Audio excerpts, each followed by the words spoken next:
OK, maintenant qu'on a fait le 3D et la mise en page pour faire la nomenclature, on va s'attaquer maintenant aux pièces. Avant d'aller plus loin, je vais vous montrer que j'ai tout simplement renommé l'onglet présentation pour BOM, pour Bill of Material, OK, que j'ai placé au début parce qu'on va toujours en ordre, dans le fond, du général au détail.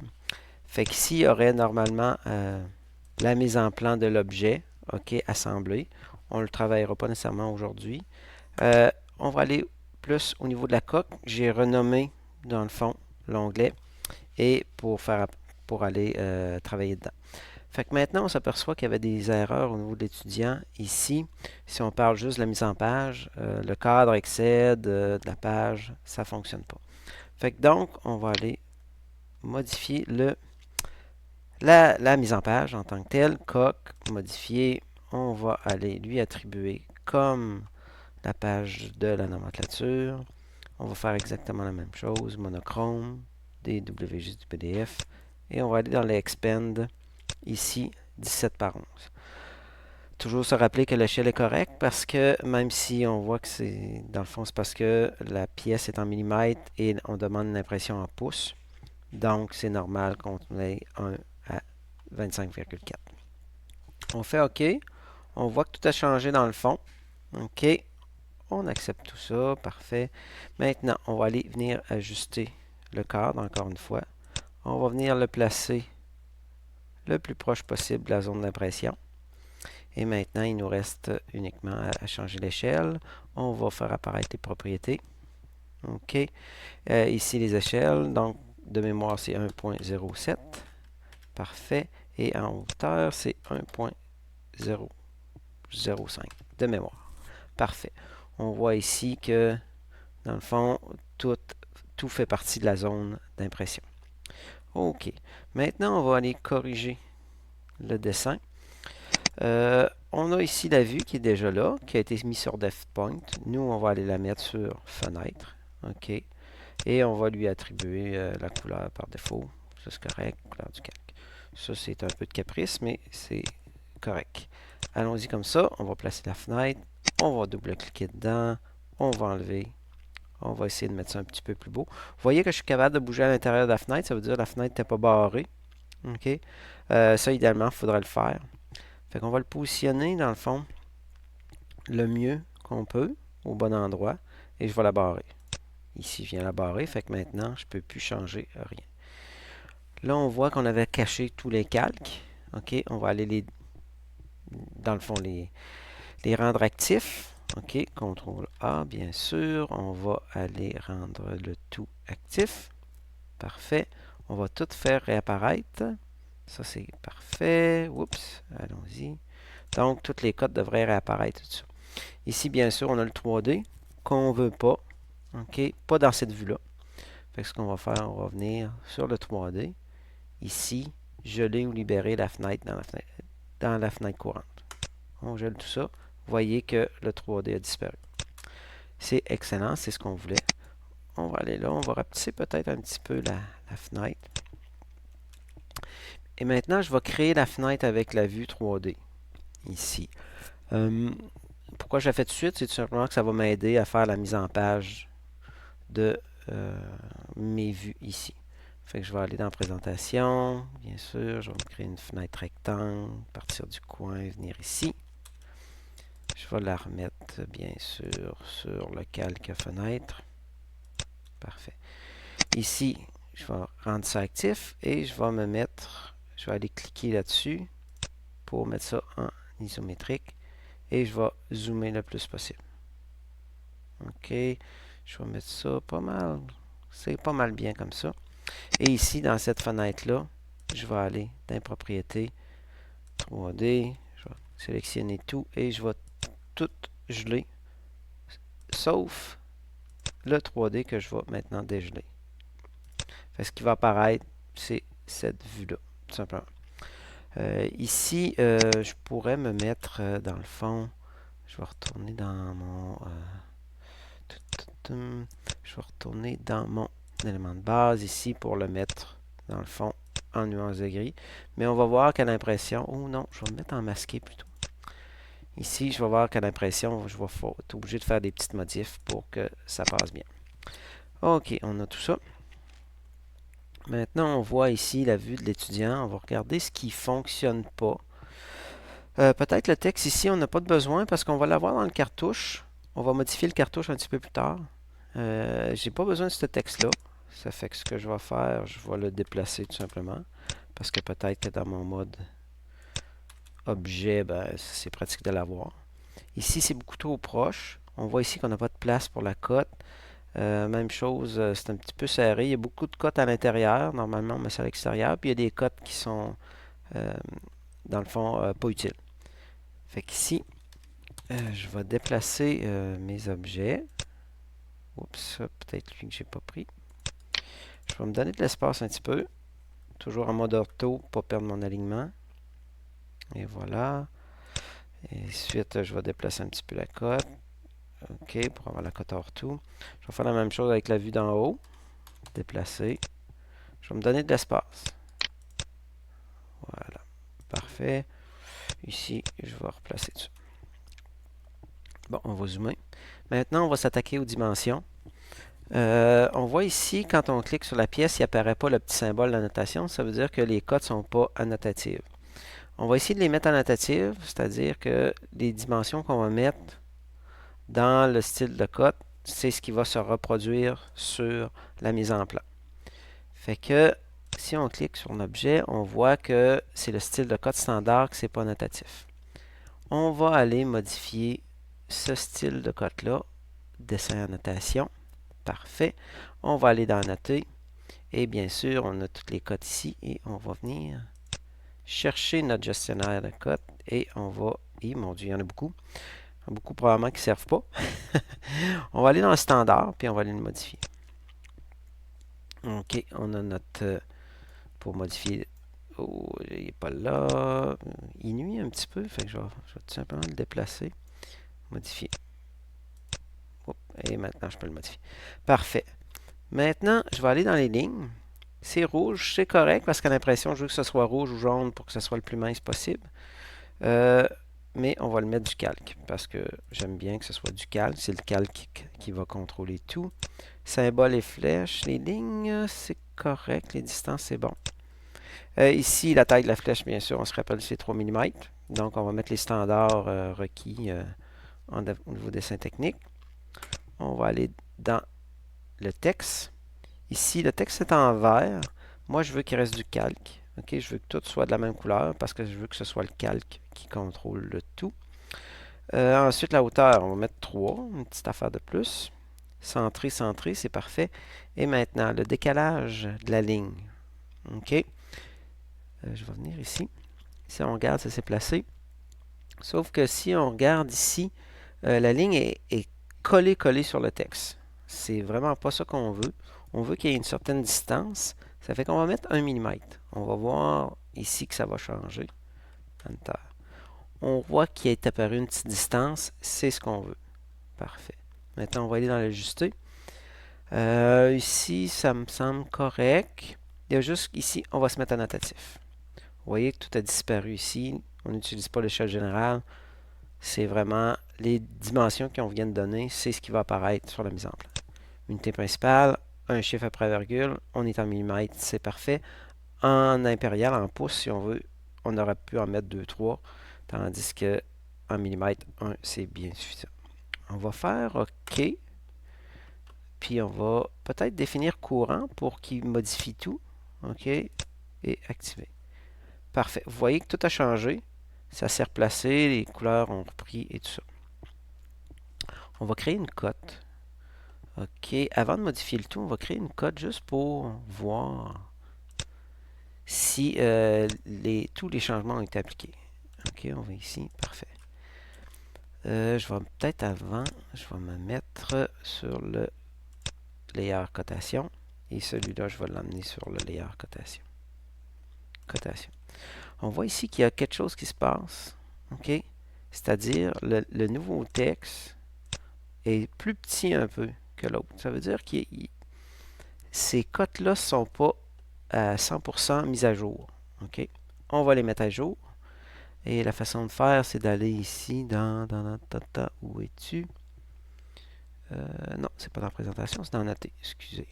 Ici, on a le petit symbole mettre à jour. Donc, on va mettre à jour toutes les cotes.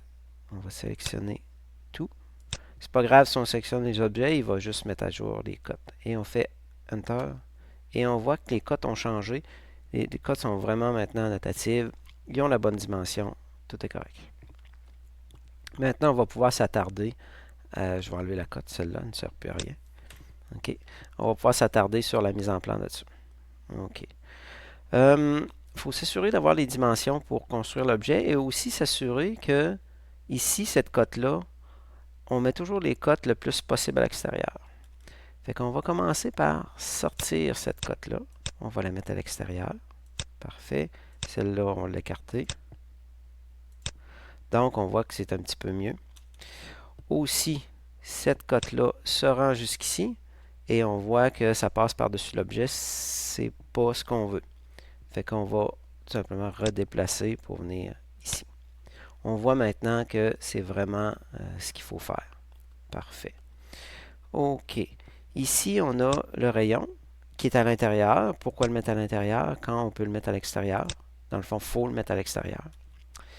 Et j'ai la largeur, mais j'ai le rayon. Donc, je n'ai pas besoin des deux informations. Il y a une information de trop. Fait qu'ici, je vous dirais qu'on va peut-être enlever celle-là. Parce que le rayon nous donne la largeur en tant que telle. Fait qu'ici, cette cote-là est importante parce que ça vient positionner ma rainure. OK? Ici, c'est coté par rapport à ici. Je vous dirais que l'idéal, c'est peut-être pas là. C'est toujours de peut-être la position de cette ouverture-là, c'est de venir la prendre par rapport à l'extérieur. OK? Et je vais déplacer ça dans le bas. Oups. On voit ici. Bon, maintenant, on voit bien sûr que mon 9.5 est peut-être pas au bon endroit. Je vais enlever le mode ortho. Et voilà. Parfait. Je vais me positionner comme ça. Donc, parce qu'on ne veut pas que les cotes se croisent. On veut que les cotes se croisent le moins possible. Parfait. Aussi, ici, il y a x3 parce que l'étudiant, il y avait 1, 2, 3. Mais si j'ai la largeur ici, je n'ai pas besoin de mettre le 3. Fait que je vais enlever le 3. OK. Je peux double-cliquer de mémoire. Allons-y. Et je vais enlever le 3 en espérant que ça aille bien. Parfait. Et voilà. Parfait, c'est enlevé.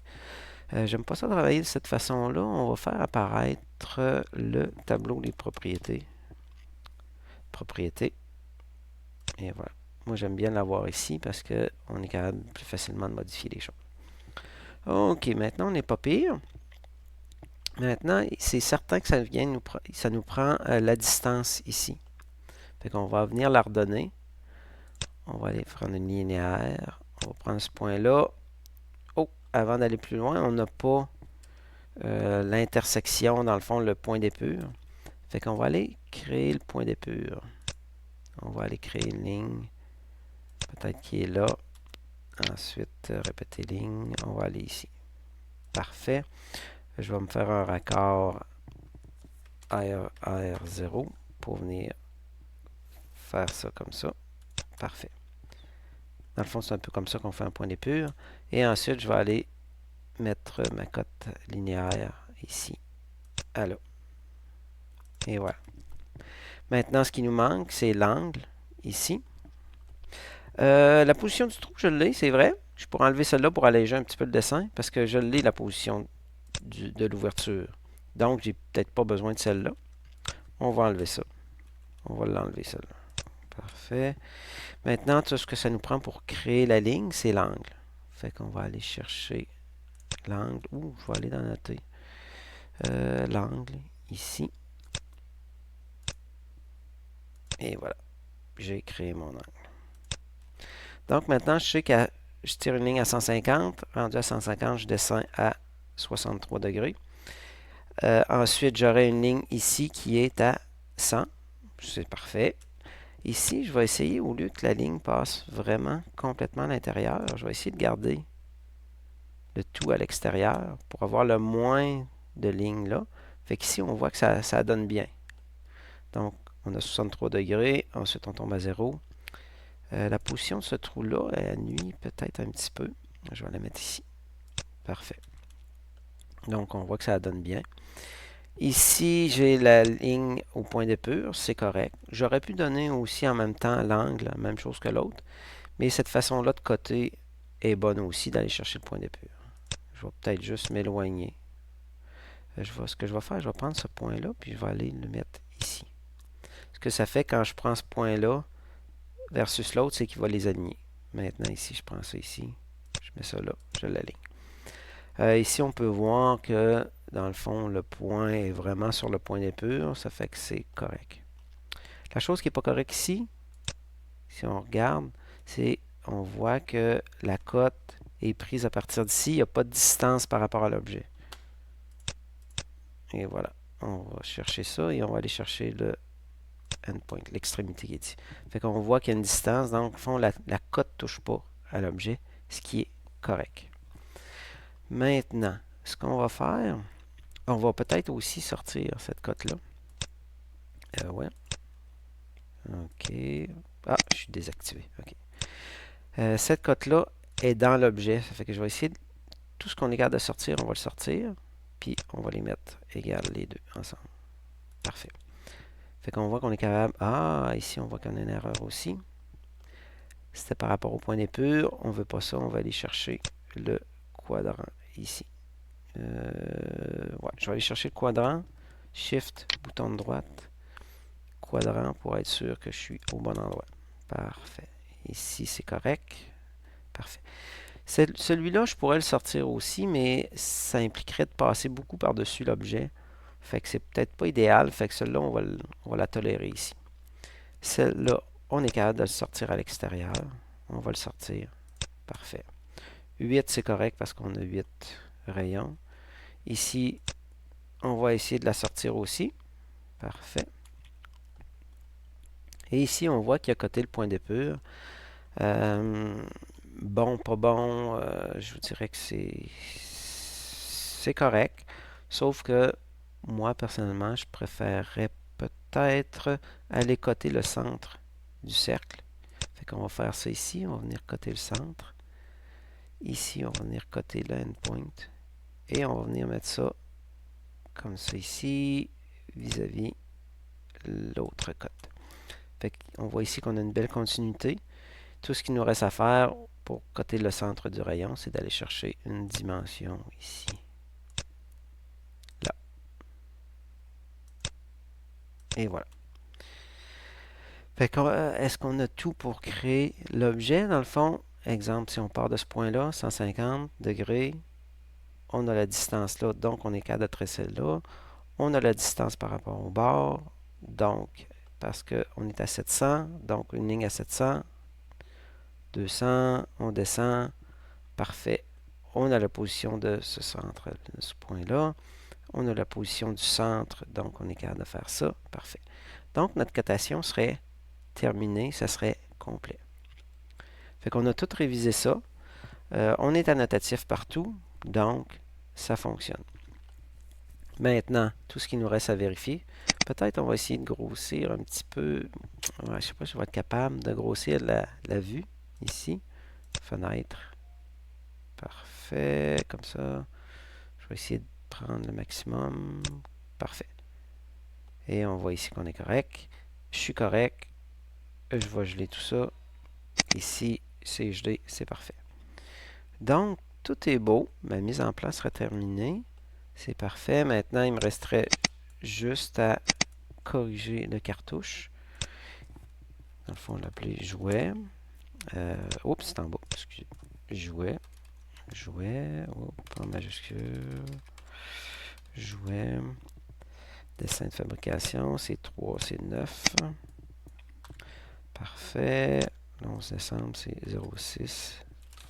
Ah, j'oublie toujours qu'il faut que j'aille en bas. 06 moins 12 moins 2019. Parfait. L'échelle est bonne. Le nom de l'étudiant, on va le laisser. Coq, on va peut-être enlever le x2 parce que c'est inutile. Et que contient la feuille? On va mettre les vues générales. Vue avec un S, général. Parfait. Donc, on a rempli notre cartouche. Ici, tout ce qu'il nous restera à mettre, peut-être, c'est une note de matériel. Ah oui, ce qui nous manque aussi, c'est le sens du grain. Parfait. Ici, on va déplacer encore une fois en mode ortho.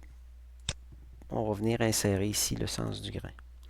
Pour faire ça, on va revenir dans le mode standard. Comme on disait tantôt, on a créé les bulles. Là, on va revenir au mode standard pour créer une ligne de repère, dans le fond, comme ça. Et on va créer grain. Grain. Dans le fond, ce qu'on vient faire, c'est qu'on vient donner le sens du grain. On voit ici que c'est beaucoup trop petit. OK. On n'est pas annotatif non plus. Peut-être que ce que je vais faire, je pense qu'il y en avait un annotatif. On va essayer ça. Donc, on vient de le mettre annotatif. C'est parfait. Dans le fond, ça va imprimer de la bonne dimension. Est-ce que je suis capable? Peut-être prendre lui, mettre ça plus proche un peu. Dans le fond, on a une flèche qui indique le sens du grain. C'est correct. Tous les standards de compagnie changent un petit peu versus ça. Je vais peut-être le mettre d'une autre couleur pour qu'il imprime un petit peu plus gros, celui-là. Pour qu'il soit plus visible, on voit que le texte est un petit peu plus gros. C'est correct aussi. Parfait. Fait qu'on a terminé là-dessus. Tout ce qui nous manquerait, c'est Ah oui, c'est vrai. Qu'est-ce qui nous manque? Il nous manque l'épaisseur du matériel. J'ai vu ici qu'il n'y avait aucune épaisseur nulle part. Fait que on va le rajouter. Parce qu'il faut savoir l'épaisseur du matériel. Oh, pourquoi on est... Ah, pourquoi on ne voit pas? OK.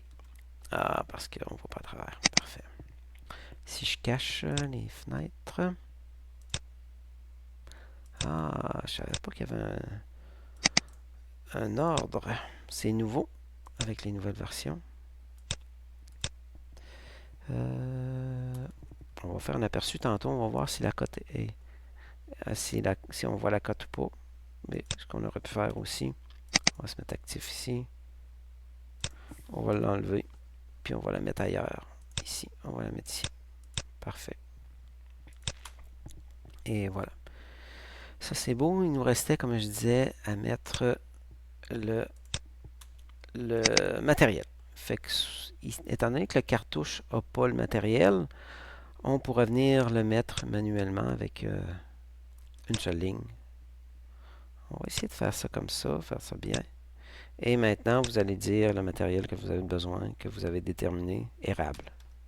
Genre, érable. OK. Et ici, la note n'est peut-être pas du texte qu'on veut.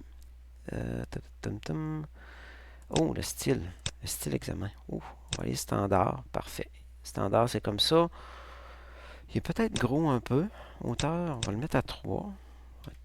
Pas pire. Comme ça, on va ajouter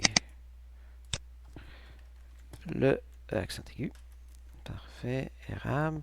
Et on va le mettre peut-être la même couleur que les autres. Le mettre en vert.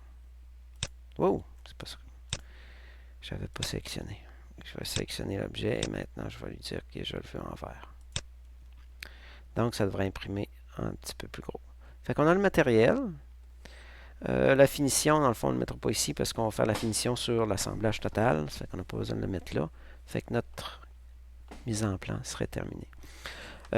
Avant de faire l'impression, on va faire l'impression en premier.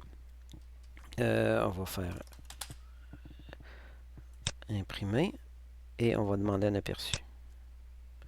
On voit ici que on a tout ce qu'il faut, sauf que c'est en couleur.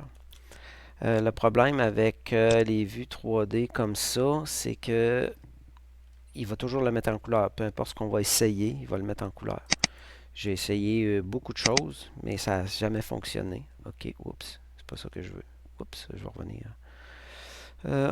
Parfait.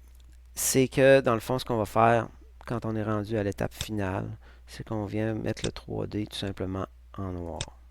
C'est la seule façon pour imprimer du 3D au niveau d'impression. Fait que si on fait, on imprime. OK, si on fait un aperçu, c'est exactement ce qu'on veut. Tout fonctionne. Aussi, vous assurez que normalement les vues passent bien.